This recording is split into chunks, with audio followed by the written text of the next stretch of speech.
Once, upon a midnight dreary, while I pondered weak and weary over many a quaint and curious volume of forgotten lore, while I nodded, nearly napping, suddenly there came a tapping, as of someone gently rapping at my chamber door.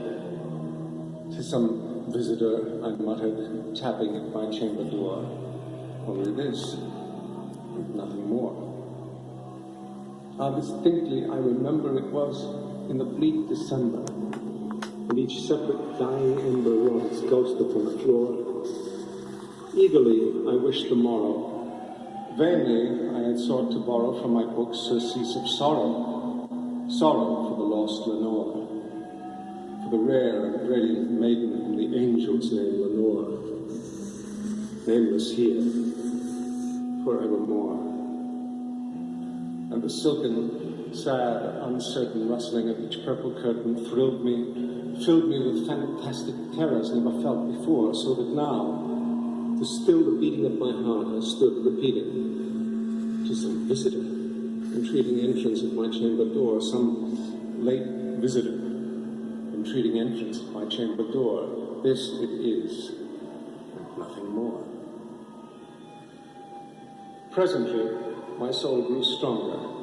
Hesitating then no longer, "Sir," said I, "or madam, truly your forgiveness I implore, but the fact is I was napping. And so gently you came rapping, and so faintly you came tapping at my chamber door, that I scarce was sure I heard you. Here, I opened wide the door. Darkness there. Nothing more.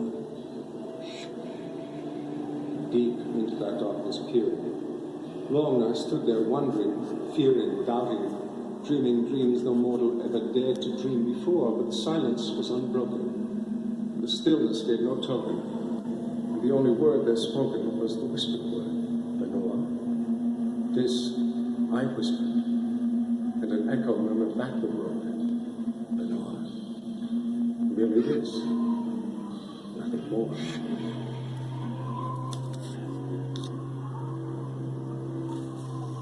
Back into the chamber turning, all my soul within me burning. Soon again I heard a tapping, somewhat louder than before. "Surely," said I, "surely that is something at my window lattice.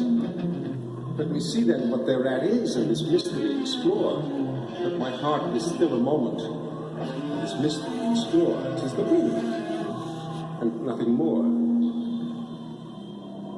Open here I flung the shutter, when, with many a flirt and flutter, in there stepped a stately raven of the saintly days of yore.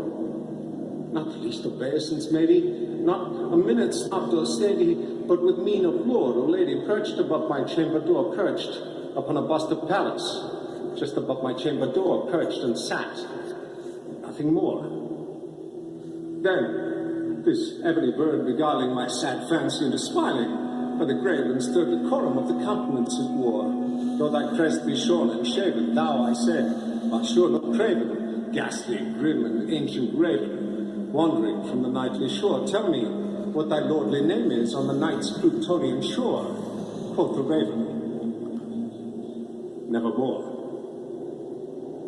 Much I marveled this ungainly fowl to hear discourse so plainly, though its answer little meaning, little relevancy bore, for we cannot help agreeing that no living human being ever yet was blessed with seeing bird above his chamber door, bird or beast, upon the sculpted bust, upon his chamber door, with such a name as Nevermore. But the raven, sitting lonely on the pallid bust, spoke only that one word, as if his soul in that one word he did outpour. Nothing farther than he uttered, not a feather than he fluttered, till I scarcely more than muttered, "Other friends have flown before. On the morrow he will leave me, as my hopes have flown before." Then the bird said, "Nevermore." Startled by the stillness broken by reply so aptly spoken, "Doubtless," said I, "what it utters is its only stock in store, caught from some unhappy master, whom unmerciful disaster followed fast and followed faster, till his songs one burden bore, till the dirges of his hope that melancholy burden bore of never, nevermore. But the raven, still beguiling all my fancy into smiling straight, I wheeled a cushioned seat in front of bird and bust and door. Then, upon the velvet sinking, I betook myself to linking fancy unto fancy, thinking what this ominous bird of yore, what this grim, ungainly, ghastly, gaunt, and ominous bird of yore meant in croaking nevermore. This I sat engaged in guessing, but no syllable expressing to the fowl whose fiery eyes now burned into my bosom's core. This and more I sat divining, with my head at ease reclining on the cushion's velvet lining that the lamplight gloated o'er, but whose velvet violet lining with the lamplight gloating o'er she shall press on evermore. Then methought the air grew denser, perfumed from an unseen censer swung by seraphim, whose footfalls tinkled on the tufted floor.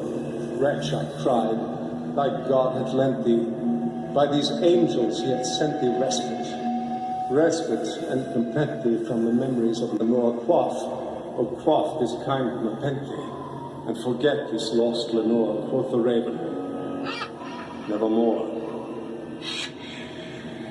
Prophet, said I, thing of evil, prophet, still a bird or devil, whether tempest sent or whether tempest tossed thee here ashore, desolate, yet all undaunted, on this desert land enchanted, on this home by horror haunted. Tell me, truly I implore, is there balm in Gilead? Tell me, I implore. Quoth the raven, nevermore. Prophet, said I, think of evil, prophet, still a bird or devil, by that heaven that bends above us, by that God we both adore. Tell this soul with sorrow laden, if within the distant Aden it shall clasp a sainted maiden whom the angels name Lenore.